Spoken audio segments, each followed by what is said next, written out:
morning once again. Welcome sa atong prayer meeting. And this morning, atong ipadayon, igsoon, discipleship A to Z. And then this is number 2 na sa atong topic about return of Jesus Christ. This is the lesson about the second coming.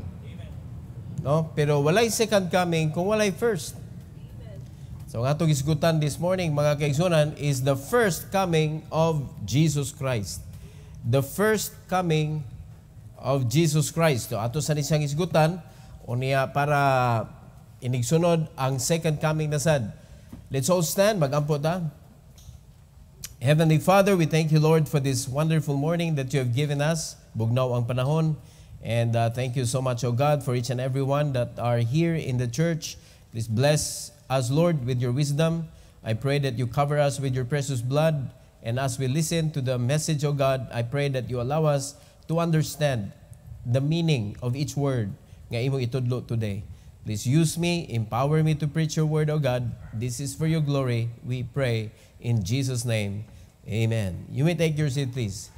So the first coming of Jesus Christ, mga igsoon, according to the Bible, according sa kanang gisulti sa Bible, kung unsa ang nahitabo, and then we are going to make it this way. The prophecy and the fulfillment. So, gisulti sa Old Testament, nahitabo sa New Testament about sa first coming of the Lord Jesus Christ. So, the point of our message is the prophecy and the fulfillment of the first coming. The prophecy and the fulfillment of the first coming of the Lord Jesus Christ. So, unahon na to prophecy, and then mubasa dayon ta og fulfillment. Okay na? So, prophecy, number 1. Na? Prophecy. Isaiah 7:14. Isaiah, verse number 7, and then we will read chapter 7, and then verse number 14. Unya, tanawan na to ha, tanawag, unsa kanindot mga kaigsunan ang plano sa Ginoo nga sa Old Testament gisgutan na. So kung ikaw kaha ang nahitabo nga ikaw ang nasa Old Testament, unya giingnan ka ingon ani. So may pasabot ana. Unya nahitabo siya, dugay pa nga panahon nilabay, unya nahitabo sa New Testament. Makaingon ka, mga igsoon, may kita kay na naman ang Bible. Unya, kanang sa Old Testament, wa pagoy kanabitong nahuman ang written word. Wa pa man, sige pa man, musulti pa man ang Ginoo og aktual nga pag-istorya, pinagi sa mga prophets, pinagi sa angels. Karon, Bible na. We are nearly at the end. Kaya nasulat naman tanan. Ang fulfillment na lang, mga kaigsunan, nga nasuwat na diripod, nga gisulti sa Bible, nga mahitabo, mao na lang natong gihuwat, o di na siya isuwat, kundili mahitabo na siya. Amen. Naisulat naman nga, sunugon ang tibuok kalibutan, dagan di mo to. Parihara po na ani, nga naay matao nga Misaya, di ka mo sila, unsa man na, di sila kasabot, pero niabot ang panahon, na tao na. O, karon, makakita ta mga igsoon, nga ningon ang Bible, sunugon sa Ginoo ang tibuok kalibutan kasi may mutuo. Kung dili luwas. Hantod nga moabot ang panahon nga mauna na. O kanang Great Tribulation. Kisa may mutuo nga naipanagtatak sa 666, wala, pero tanawag kung sa'y naitabo. Every vaccinated na ay QR code para makasakay ng eroplano. Di ba practice na? Wa man ta miingon nga mauna na. Dili man na connected sa 666 ang vaccine. Pero it is a practice. Mura mag-dry run. Di ba? Di ka kasakay, wa kay QR code. Madugay ana, ikuana na, ibutang na, implant na yun. Para i-scan na lang, di na, reklamo naman na ang tigbantay, limang ka, ang una ni reklamo ang pari. Amo pa ba nang ma-check pa ba na namo nga naa sila'y vaccination card before pasudlon? Di na madag-check, oy. O di ba, mas dali kung i-implant na lang? Unya, scanner na lang ang mukuan? O di approve ang mga tao? Pero ang Bible nagsulti na daan. Nga mahitabo, yun na, marking of the forehead and the right hand. Mahitabo na, mga kaigsunan. So, kana kay, wa pa man nahitabo, pero kaniya ito isikutan, gi-prophesy, o na-fulfilled na. Na-fulfilled na. So, kuha na ni siya, kanin, this is to encourage us na whatsoever the Bible will say, it will happen. It will happen. So, mga proof ni mga kaigsunan. So, Isaiah 7:14, ingon sa Bible, therefore, the Lord Himself shall give you a sign. Behold, a virgin shall conceive and bear a son, and shall call his name Emmanuel. In the Old Testament, in the book of Isaiah, ang Messiah matao, og tawgon siya Emmanuel. O tanawa, karon nahitabo pa na dayon? Wala. Wala siya nahitabo dayon. But praise the Lord, mga kaigsunan. In the book of Matthew, chapter 1, verse number 23. Ilistan ninyo ang mga verses. Matthew, chapter 1. Exactly, kung unsay gisulti sa book of Isaiah, nahitabo, mga igsoon, sa Matthew, chapter 1, verse number 23. Anak ka reliable ang Bible. Now, in verse number 23, the Bible says, behold, a virgin shall be with child, and shall bring forth a son, and they shall call his name Emmanuel, which being interpreted is God with us. O diha pagi kuan ang meaning sa Emmanuel sa New Testament nga gi-fulfill na. Amen? So diha pa masabtan unya sa mga tao kani mga gisulti sa Bible nga wala pa nahitabo, ini kay tabo na ay maudi ay. Mao na sad na sa relasyon sa pastor o sa mga membro. Musulti ang pastor, ang membro di dayon mutuo. Mutuo na kung wa na, nahitabo na. Diba? Unya, kinsa may basulon? Pastor gyapon. Mao na nga, you need to listen. Namo ko na sa Bible God. Listen to the end of his conversation. You need to believe. Kuan na siya kanang di man ingon nga prophet ang mga pastor.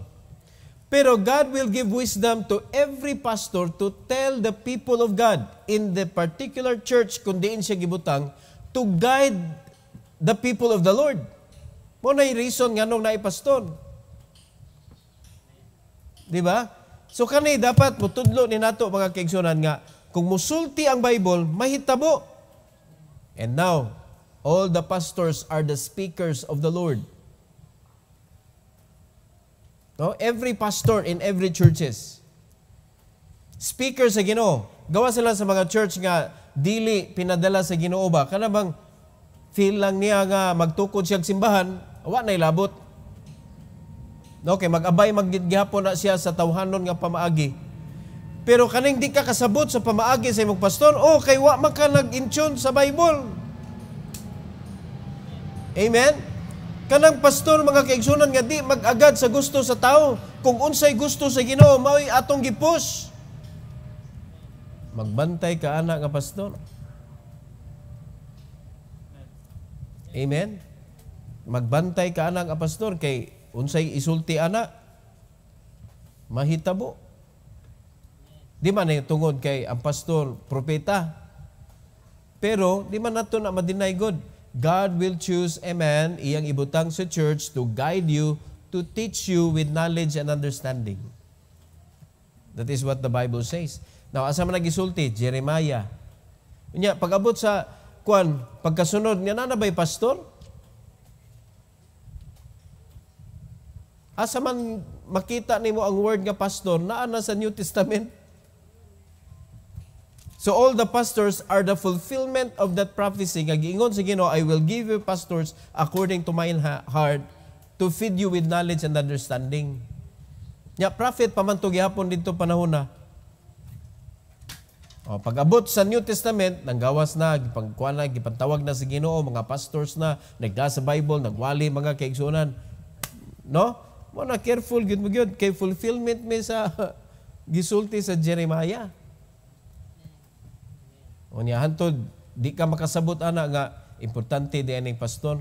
O, magpaturagis ra kasi mong kinabuhi. Di ba? Trial ang error. Klaro na kayong error, i-trial pa jud. O sa resulta, error gyapon. O tanawa, gisulti sa Isaiah na fulfill mga kaigsunan sa book of Matthew. Exactly, with explanation. Unsay pasabot sa Emmanuel. Wala man nagisulti sa Isaiah kung unsang Emmanuel. So pag-abot na diri sa Matthew, gi-explain dayon, God with us. Mo na pasabot sa Emmanuel. So pasabot, di pa na siya pwede kanang mahitabo sa book of Isaiah kay di pa man ipapuyo ang balang espiritu sa kinabuhi sa Old Testament. Pag-abot naman sa New Testament, nga niabot na ang Messiah, niabot na si Christ, muhatag siyang kinabuhi, diha pa mga igsoon nga mupuyo ang Ginoo sa kinabuhi nato. God with us. Sa Old Testament, God with us in the temple. Mo na dunay word ikabod. Katong gibiyaan sa Ginoo ang temple. Karon napabay ikabod, di siya mubiya, mag-grieve siya. Kadako anang diferensya. Mo na kita karon mga kaigsunan. Kung dili ta mo trabaho sa bulaton sa Ginoo, we are grieving the Holy Spirit. Nga dili na siya mubiya because God with us. Balik-balikon gyud din ako, we cannot stand perfect in our entire life in this world. No one could be perfect. Muna ay na lang pangita ang perfection before ka muhatag sa imong kinabuhi sa Ginoo because it will never happen in this world. Ang usa ka pinaka-proof mga kaigsunan nga di na mahitabo ang perfection is we have our own mind and heart. Nga flesh. Budagan lagi iya ba? Muna-huna ragiya. Di ba? Anak ka-quick atong utok. So, anak sa ka-quick makasala. Nakanala mayo ka, nami alungguan. Wala. Nawayon ka, hibat na ning. Kuha na, wala. Di ba? Sa utok pa lang na. Wala pa nimo gi-aksyon. Makasa na ta. So, kinsa may makastand perfect before ka muhatag sa imong kinabuhi sa Ginoo? Wala. Pero, sa imong pagpagalagad sa Ginoo, diha ka magiyahan, diha na mashasan. Diha ka mga kaigsuonan, ato na naingon, close to perfection. Mo na mahibong ka, if you are putting yourself in the work of the Lord, unya pagkahuman mo, adto ka sa kalibutanhon nga mga tao, makita gid sila sa difference. Without you making much effort to make a difference. Makaingon yun sila, lahi yun ka. The way you talk, the way you dress, the way you interact with people, makaingon yun sila, lahi yun ka mga istorya yun. Muna may tabo kung nahumol ka sa buluhaton sa Ginoo. Pero kung wala ka nahumol sa buluhaton sa Ginoo, you will smell the same, talk the same, act the same, everything is the same. No difference. Pero sa isugo sa Ginoo, make a difference. So nga na makamake, kuan man ta og difference kanang sa kaysa kalibutan because God with us. Ang Ginoo wala nag-uban nila but God is with us. And that makes the difference. So, ang gusto ra sa Ginoo may tabo, ipakita nga lahi ka. Kaya makita gina nila. Ma-differentiate yun. Pero, ikaw number 1 pala away. Tapos gawas, ikaw number 1 reklamador. O, diba?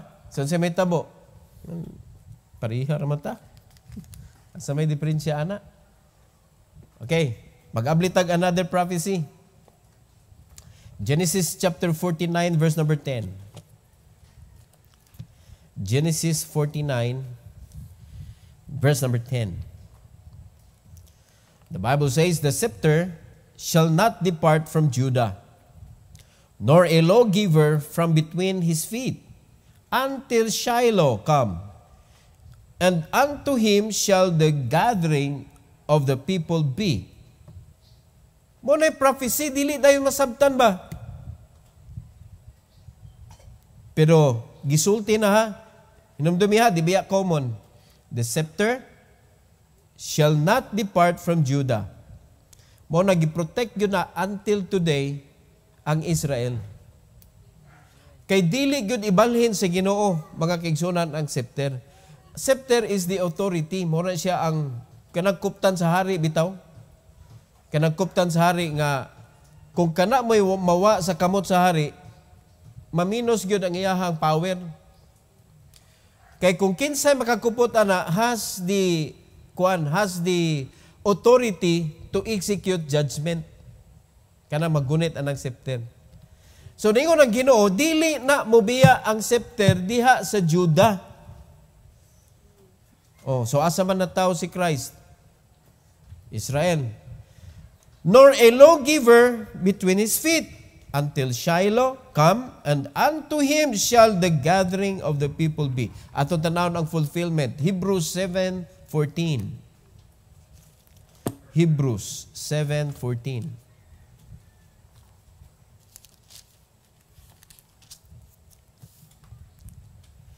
Fulfillment. The Bible says, "For it is evident that our Lord sprang out of" where? Judah, the head of all authorities, the scepter. Di ba? So evident that our Lord sprang out of Judah, of which tribe Moses spake nothing concerning priesthood. So naa na diha, tanawa ang fulfillment. Dili sa Old Testament gisulti ni Moses, dili ibuwag sa Ginoo ang scepter sa Judah. And now diin man si Christ gipakataw in the tribe of Judah. Daghan na biya to tribes, 12 tribes.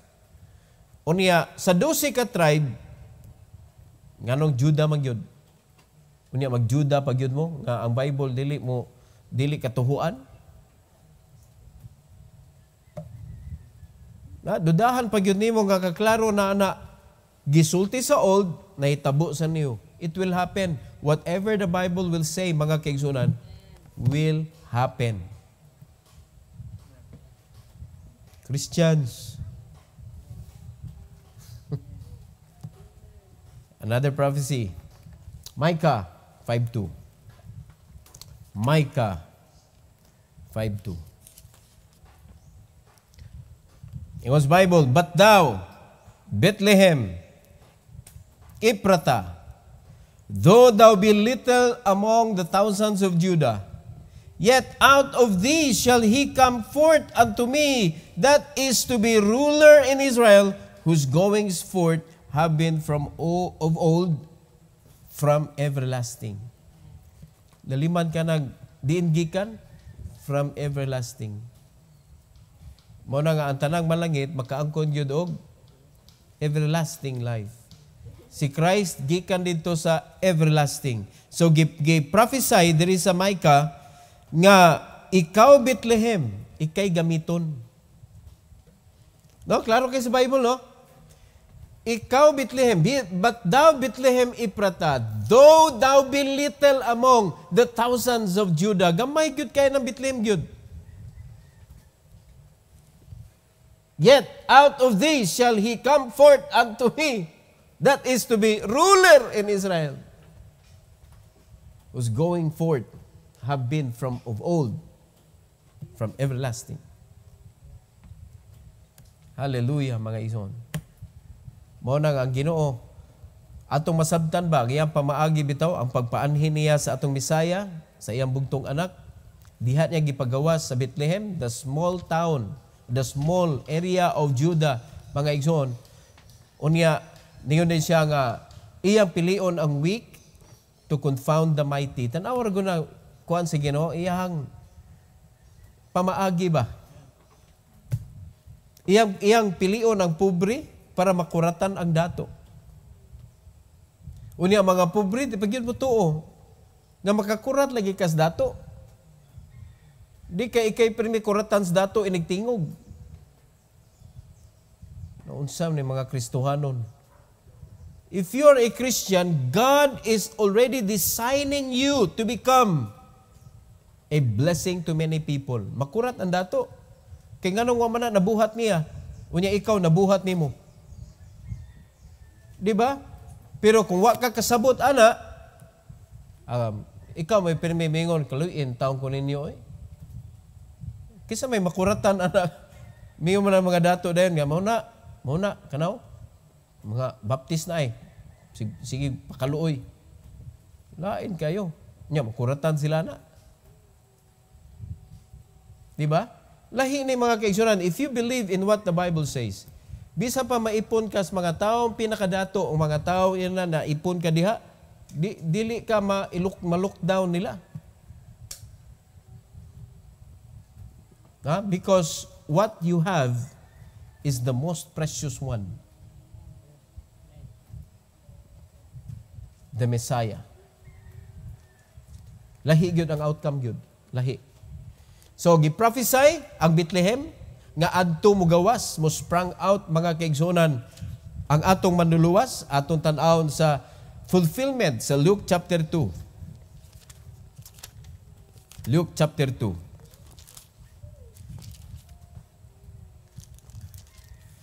And verse number 11 and 15.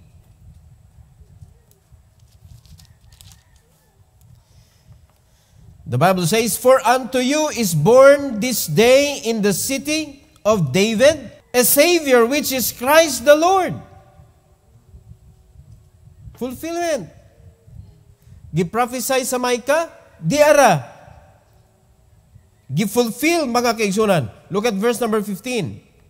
"And it came to pass, as the angels were gone away from them into heaven, the shepherds said one to another, Let us now go even unto where? Bethlehem, and see this thing which is come to pass, which the Lord hath made known unto us." Mao man ni ang gisulti. Tanaw na to, nahitabo na gyud. So they went to Bethlehem. It was made known unto them. Giprophesy. And it happened. Amen? So atong ikwan ang lesson mga kaigsunan. We are poor. Okay? In reality, we are poor. Yan may mga dato. But God have chosen us to confound the mighty. Nya, mutuutan na di. Uy, mutuutan na di. Unya, anong, magkuhan man ta, maghapon ta. So, pag-confound na nila. Kaya mo, para ma-confound na sila mga kaigsunan, serve the Lord. And you will see God's plan for your life. Makaingon, hasta ikaw, makurat kong kag-apil. Grabihas panalangin sa Ginoo. Oh, hasta ka, makurat ka. Ug unsaon ka pagpatabok sa Ginoo anang dako kay baha. Di gyud ka kasabot gyud. Kung ikaw naanad ka og pagkiglakaw sa Ginoo no, niya ni promise naman sa Bible, I will never leave thee nor forsake thee. I will not leave thee nor forsake thee. So whatever happened, God is with you. Will you trust Him? So ang imong bation, lahi na atong wala pa ka nagkauban sa Ginoo o karon nga kauban na mo sa Ginoo. Let it be done. Ang feeling nimo nga wakay labot ang nga-promise, I will not leave thee nor forsake thee. Meaning, wag ang Ginoo dili magkuan sa imuha, magtabag sa imuha kay di makaluwas. Pero sa diyang naluwas na ka, you have the promise. O karon ay problema. Makulbaan ka o ma-excited ka? What God will do. Kulba gyapon? Unya imo pa yung kulba, mayo pa yung kang, lolo, makatabok, pagkataning dagata, no? Diba, unsa gani, kisa gani imong kuyog? Ang Ginoo nga gatunga sa Red Sea. Unya, unsam ng dagat nimo, kagamay ana. Compared atong dagat nga giatubang sa Israelite. Come on. Sila, di na gyud sila katog, kay naay gagukod. Pero ikaw, naghagok pa ka pagkagabi eh. Meaning, ang imong situation, hayahay ra kayo compared atong gitungaan sa Ginoong dagat ang Israelite. Oh, now, He is with us. Unya niyo siya, di tikabyan. Oh, kung nituo pa ta sa Ginoo, kuan kay ta, kanang relax. Do you agree? Relax. O, kanon o. Nakadungog sila. In the book of Micah, gi-prophesy. Yun din sila, nahitabo na. Magadto ta sa Bethlehem. Tanaw na to. Nga katong gisulti, nahitabo na. Ito na, nangadto sila sa Bethlehem. Praise the Lord. The Bible is true. Zechariah 9:9. Rejoice greatly, O daughter of Zion. Shout, O daughter of Jerusalem. Behold, thy king cometh unto thee. He is just and having salvation, lowly and riding upon an ass and upon a colt, the foal of an ass. So specific kaayo ang pagsulti sa Bible, kinsay mo abot ang hari. Specific kayo nga mga tao ang iyang giingnan kung asa mo adto, mga kaigsunan, the daughter of Zion and the daughter of Jerusalem. Moabot ang inyong hari, musakay og asno. Specific. O kana, kuha na kay na siya nga, may tabo ka na, no? Pirti man ka kuan, pirti man ka detail. Detailed kayo. Ato paminahon. Fulfillment, Matthew chapter 21.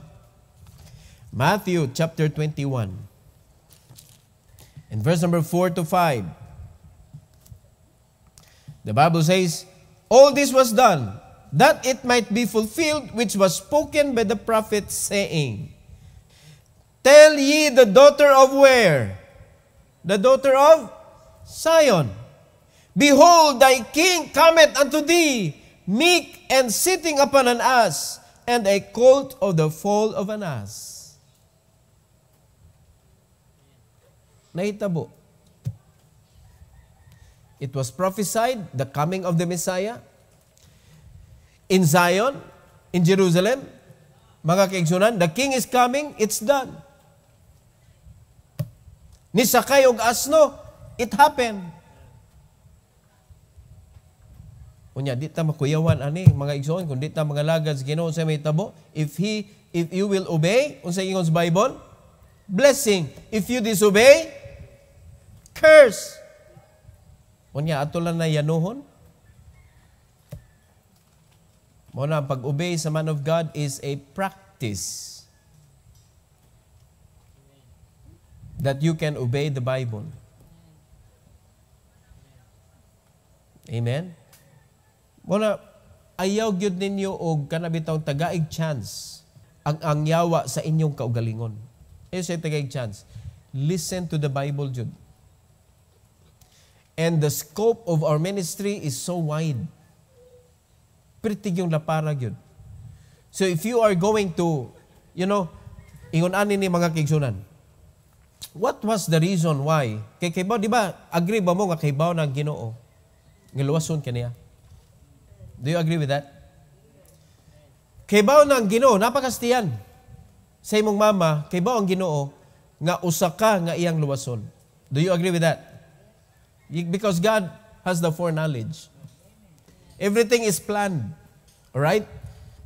Karon, nganong gipaagi man kaniya sa imong mga experiences before you got saved?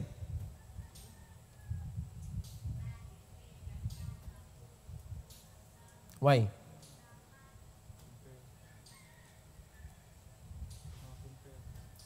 Ngano man?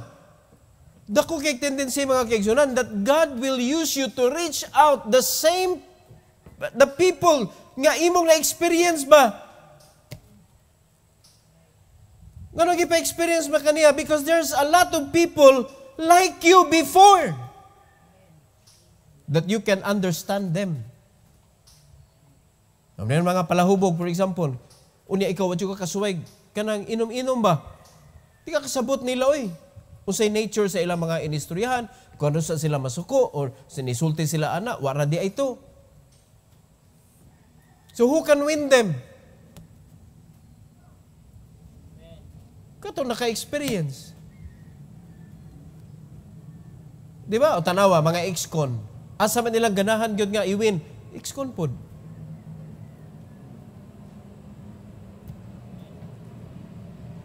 Kinakaibaw na Ginoo, pero nganong gi-allow niya before you got saved, nganong wa naman niya kaluwas sa diretso, nganong iya pa man gi-allow nga maagi ka anang mga butanga o lugara, it has something to do with what God wanted you to do in the ministry.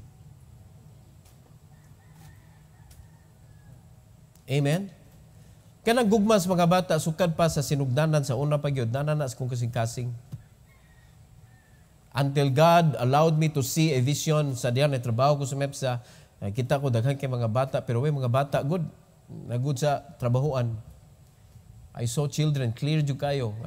Ano ba? Ngamay. More to nga moment nga di jud nako malimtan in my entire life, the vision that God allowed me to see. And in connection with the experiences that I had in my life, diha gikan ang mga bata nga rescuehonon.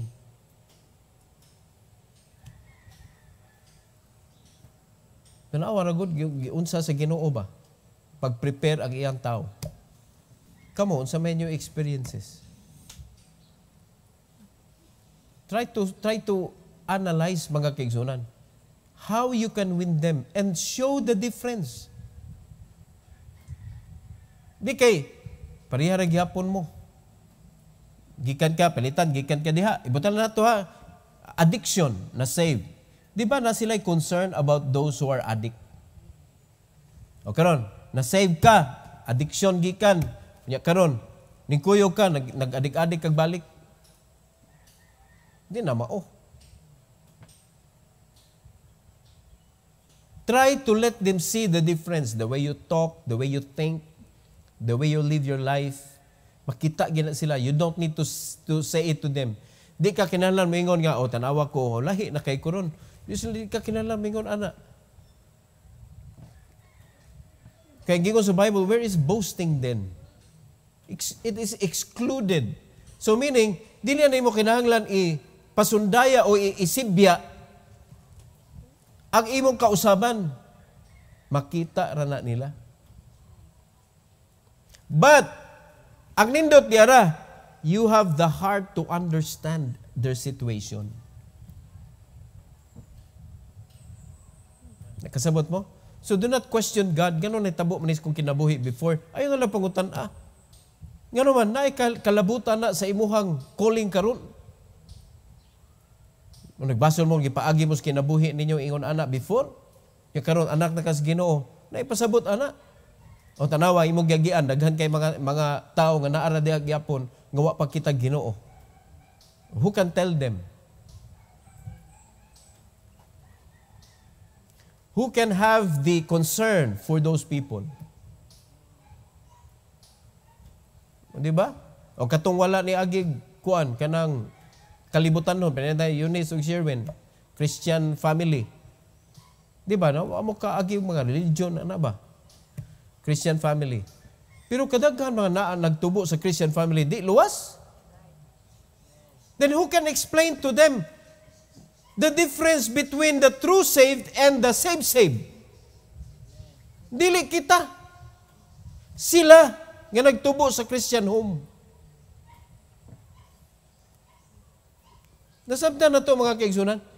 So mo nga magbase ni unsay gipa experience sa Ginoo nato sa iyang isugo nato. Ang importante, nakasabot ta, nakaibaw ta, that Messiah is already with us. We are saved and we are commanded. Let's go. Let's go. Amen?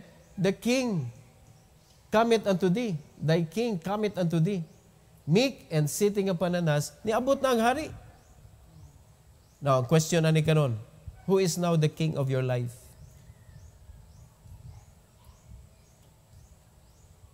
Who is the King of your life? Kumiyon ka, pasabot ana, kung kinsay hari, kung kinabuhi, unsay may pasabot ana, siya magbuot. Mabito na ka lang na mga pundok-pundok, unya, mao'y mag-hawd-hawd, unsay tawag. Pero ikaw may magari-hari diri, di ba hari? O karon kisa may superior sa imong kinabuhi. Is it God or you? Nalimad ka na, grabe kay ta mga Kristiyanon, kundi ta mo obey sa Ginoo. Nalimad ka ang hari na ang atong atong labawan.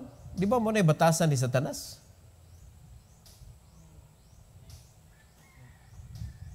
Oh. Muna kita, we are just servants. We ought to obey. We ought to follow orders. Amen? No? So, ang nindot kay ng lesson karon atong i-remember, since it's true that the Messiah was being prophesied in the Old Testament and makita na to sa mga bersikulo nga atong gibasa sa New Testament, it happens. It happens. Now, atong tagaag konklusyon ni mga kaigsunan, ang kaning lesson, usay apply na to. Naa naman ang Ginoo sa tua. Unsa may reason nga nung gipadasya diri? To rescue us. To rescue us. So may laing reason para madata niya sa langit. Wala na yung daghan, chichi-burichi, mga kaigsunan nga, daghan pa kay kag angay buhaton sa imong kinabuhi, nga mga ritual diha, unsa diha.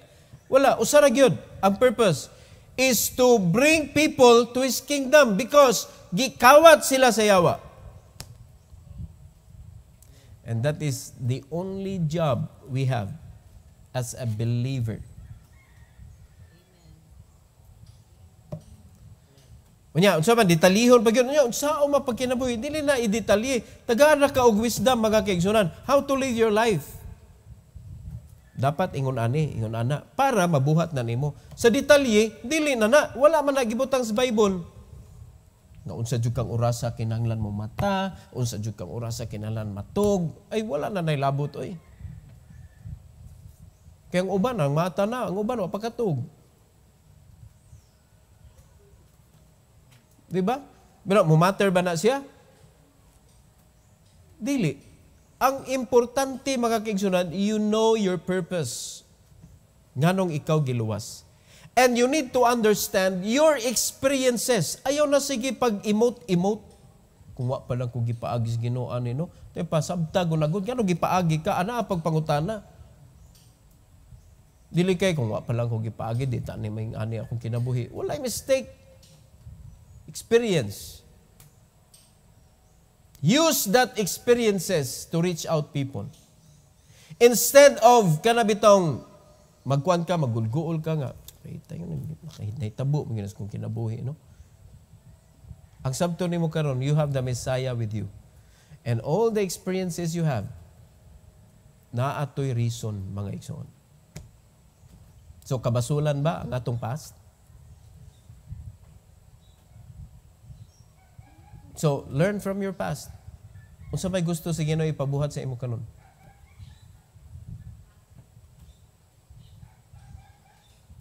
Diha ka gamiton sa Ginoo. Ang tanan nga gisulti sa Bible mahitabo.